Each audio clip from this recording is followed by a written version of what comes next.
Car ना welcome to all of you in Global Lookout. दोस्तों, आप लोग को पता होगा कि इस बार G20 की जो मीटिंग है वो इंडिया में चल रही है और इसकी कुछ मीटिंग होने वाली है कश्मीर में। इससे पहले क्या हुआ था कि चाइना का जो दिमाग है वो काफ़ी अच्छे से ठंडा कर दिया था इंडिया ने क्या किया था कि अरुणाचल प्रदेश वाला जो एरिया है वहाँ पर मीटिंग रख दी थी G20 की, जिसको फिर चाइना के जो डिप्लोमेट्स थे, चाइना के जो डेलीगेट्स था जो G20 की मीटिंग अटेंड करने वाला था, उसको भागना पड़ा ये मीटिंग छोड़ के। क्योंकि आप लोगों को पता होगा कि अरुणाचल प्रदेश जो है वो चाइना कहता है हमारा पार्ट है, और यहाँ पर मीटिंग अटेंड करने का मतलब है कि एक तरीके से चाइना भी ये बात मानता है कि अरुणाचल प्रदेश जो है वो इंडिया का पार्ट है। उसके बाद उल्टे सीधे हथकंडे जो है वो चाइना ने अपनाना शुरू किया था, जैसे कि नाम बदल दिए थे 11 जगह की अरुणाचल प्रदेश के, और कहा था कि आज से ये इनका नाम है। अब मुझे तो नहीं लगता उस नाम को चाइना ही याद रखेगा कुछ दिन के बाद, लेकिन ये सब हुआ था। अब उसके बाद क्या हुआ है, अब नहीं, ये बहुत पहले से इस चीज़ की प्लानिंग थी। इवन की जब G20 मीटिंग शुरू नहीं हुई थी लास्ट ईयर से ही इस चीज़ की प्लानिंग थी कि हम लोग कश्मीर में भी G20 की जो मीटिंग है वो कराएंगे। इसके लिए पाकिस्तान जो है वो शुरुआत से क्रिटिसाइज कर रहा था इंडिया को कि ऐसा करने से इंडिया के कश्मीर की जो स्टेटस है कि डिस्प्यूटेड टेरिटरी है कश्मीर बिटवीन इंडिया और पाकिस्तान, वो नहीं बदल जाएगा। पाकिस्तान का ऐसा कहना था। आप लोग देख सकते हैं मई में श्रीनगर में एक मीटिंग होने वाली है टूरिज्म वर्किंग ग्रुप जो है G20 का, उसकी, और उसके बाद फिर मई के एंड में ही लेह में एक मीटिंग होगी यूथ एंगेजमेंट ग्रुप की। तो ये है अभी तक प्लान। अब इस पे पाकिस्तान के एक डिप्लोमेट जो कि फॉर्मर एम्बेसडर भी रह चुके हैं इंडिया के, उनने हाल में ही ये कहा था कि पाकिस्तान को चाहिए कि OIC कंट्री जो है उनके साथ मिलके, अब पाकिस्तान की जो एलाइज कंट्री है उनके साथ मिलके और बाकी भी मुस्लिम कंट्रीज के साथ मिलके लॉबिंग करे कि सब मिलके ये जो मीटिंग है इसको बॉयकॉट करेंगे। इस पे अब इंडिया का रिप्लाई आया। इंडिया के मिनिस्ट्री ऑफ एक्सटर्नल अफेयर्स के जो स्पोक्स पर्सन है अरिंदम बागची, उनने कहा है कि ये बहुत नेचुरल सी बात है कि जम्मू एंड कश्मीर में G20 की मीटिंग होगी। जब पूरे देश में जब G20 की मीटिंग हो रही है तो जाहिर सी बात है एक दो मीटिंग तो इस जगह पे भी होगी ही, क्योंकि कश्मीर जो है वो इंडिया का इंटीग्रल पार्ट है। लेकिन जैसा कि मैंने आप लोग को बताया कि पाकिस्तान जो है उसमें ऐसी बातें चल रही थी कि वो लॉबिंग करेगा। इसमें China, Saudi Arabia, Indonesia country जो है उन पे प्रेशर बनाने की कोशिश कर रहा था पाकिस्तान की ये लोग ज्वाइन ना करें। और यहाँ प्रॉब्लम ये आई है कि इंडोनेशिया की तरफ से अभी भी कुछ भी रिप्लाई नहीं आया। इंडोनेशिया के जो एम्बेसडर हैं इंडिया में, ईना कृष्णमूर्ति, ये नाम आप लोगों को हो सकता है इंडियन लग रहा होगा, लेकिन ये इंडोनेशियन है, इंडिया में एम्बेसडर है इंडोनेशिया की। ये दरअसल इंडिया का जो कल्चरल लेगेसी है उसकी देन है। तो खैर ये तो अलग चीज हो गई। ये जो है इनने हाल में ही ये कहा है कि हम लोग इंडोनेशियन गवर्नमेंट के ऑर्डर्स का वेट कर रहे हैं कि ये मीटिंग हम लोग को अटेंड करनी है कि नहीं करनी है। तो इस तरीके की भी चीज़ें जो है वो हो सकती है। पाकिस्तान और चाइना की तरफ से तो होगा ही, लेकिन इंडोनेशिया और बाकी कंट्रीज़ को भी देखना होगा कि वो अटेंड करती हैं कि नहीं। इंडिया की कोशिश रहनी चाहिए कि ज़्यादा से ज़्यादा कंट्री जो है उस चीज़ को अटेंड करें।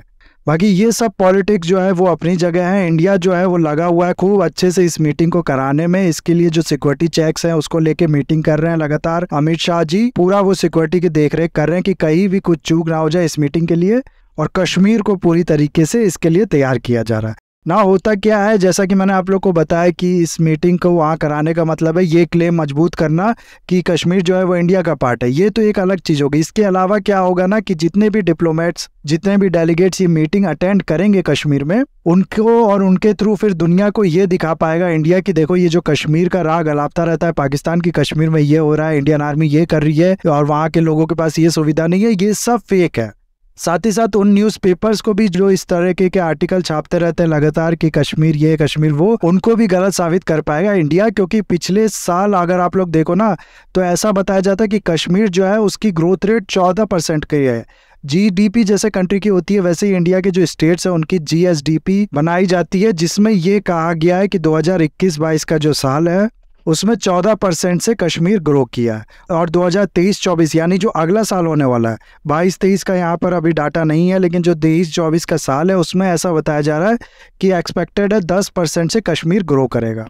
तो ये सब इन्वेस्टमेंट, ये सब डेवलपमेंट दिखा पाएगी इंडियन गवर्नमेंट इन डेलीगेट्स को और इनके थ्रू फिर पूरे वर्ल्ड को कि ये देखो ये है असली कश्मीर। जो पाकिस्तान पिक्चर पेश करता है, सीरिया वगैरह की पिक्चर उठा के UN में दिखा देता है कि देखो ये कश्मीर की पिक्चर है, वो गलत है। इसके बाद हाल में ही आप लोग सुन रहे होंगे कि यूक्रेन के जो प्रेसिडेंट है जेलेंस्की, उनको इंडिया इन्वाइट कर सकता है G20 में अपनी स्पीच देने के लिए वर्चुअली, जैसे लास्ट ईयर बाली समिट में इन्वाइट किया गया था जेलेंस्की को।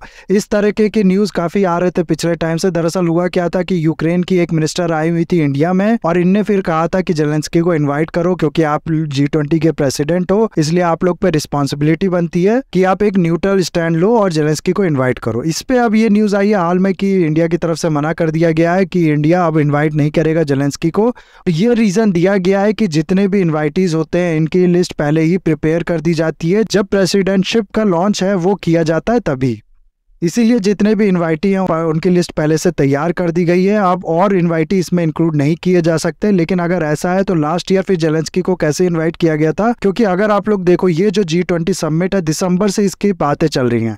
दिसंबर में इंडिया ने जो प्रेसिडेंटशिप है वो अज्यूम की थी G20 की। लास्ट ईयर इंडोनेशिया प्रेसिडेंट था और इसने भी जाहिर सी बात है कि इस टाइम तक या फिर इसके आगे पीछे ही अज्यूम किया होगा प्रेसिडेंटशिप। और रशिया यूक्रेन वॉर जो है वो शुरुआत हुआ था फरवरी में। तो अगर ये जो लिस्ट है ये पहले ही प्रिपेयर हो जाती है तो फिर जेलेंस्की को क्यों इन्वाइट किया गया इस समिट में बाली में जो हुआ था लास्ट ईयर? क्योंकि अगर आप लोग देखो ना तो वॉर से पहले जेलेंस्की तो बिल्कुल किसी को पता भी नहीं था इनके बारे में, इतना ज़्यादा ये इंपॉर्टेंट थे भी नहीं। तो ऐसे कैसे इंडोनेशिया जो है वो वॉर से पहले ही डिसाइड कर सकता है कि हम लोग जेलेंस्की को यूक्रेन के जो प्रेसिडेंट है उनको इन्वाइट करेंगे।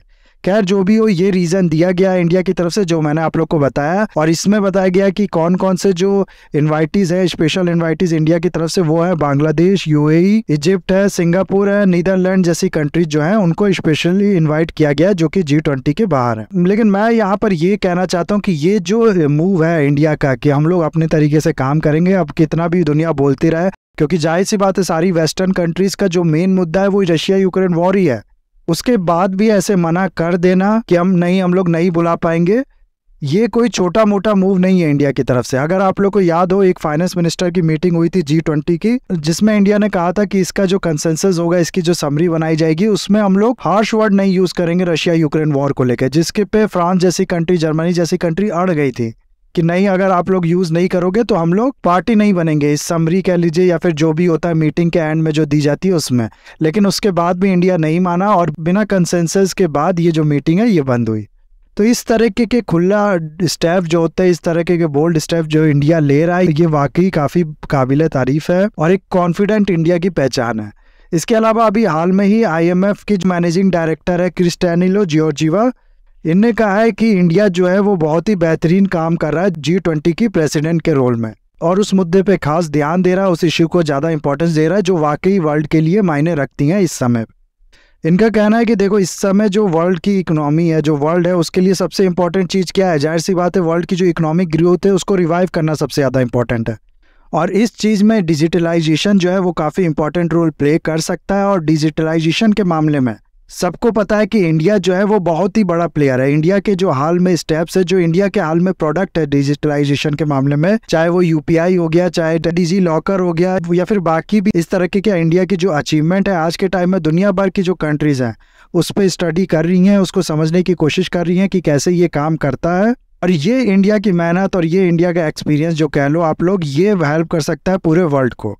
इसके अलावा डेब्ट वाला जो इशू है वो काफ़ी ज़्यादा इस समय बना हुआ है। दरअसल हुआ क्या है कि कोविड के बाद और रशिया यूक्रेन वॉर के बाद जो डेवलपिंग कंट्रीज थी या फिर जो लीस्ट डेवलपिंग कंट्री थी, इनने जो कर्ज ले रखा था बाकी सब कंट्रीज से, चाहे वो प्राइवेट लेंडर हो गया उनसे, चाहे फिर चाइना से या फिर बाकी कंट्रीज से, इवन की या फिर IMF से, उनसे जो इन लोग ने लोन लिया था वो चुका पा नहीं रही ढंग से। और ये इशू इन लोग को और गरीब बनाता जा रहा है दिन प्रतिदिन।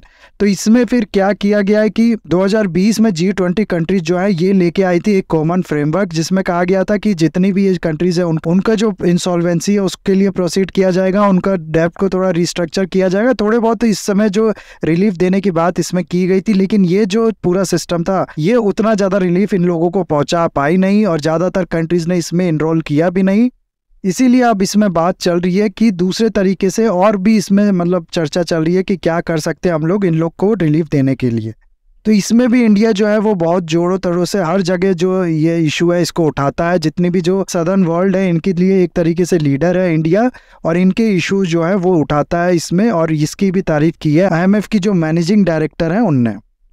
तो ये है पूरा जो इशू गाइस, वो मैं बताना चाहता था आप लोग कि इंडिया ने कुछ हाल में बोल्ड स्टेप लिए हैं, जैसे कि चाइना के रेजिस्ट करने के बाद भी अरुणाचल प्रदेश में G20 मीटिंग कराई, साथ ही साथ कश्मीर में G20 मीटिंग कराई। उसके बाद यूक्रेन के प्रेसिडेंट जो है उनको मना कर दिया कि नहीं, आप लोग नहीं आ सकते इसमें। इस तरह के जो स्टेप है ये दिखाता है कि इंडिया कितना ज़्यादा कॉन्फिडेंट है अपने फॉरेन पॉलिसी में और कितना ज़्यादा वो कैपेबल है इस तरह के कड़े स्टैंड लेने में।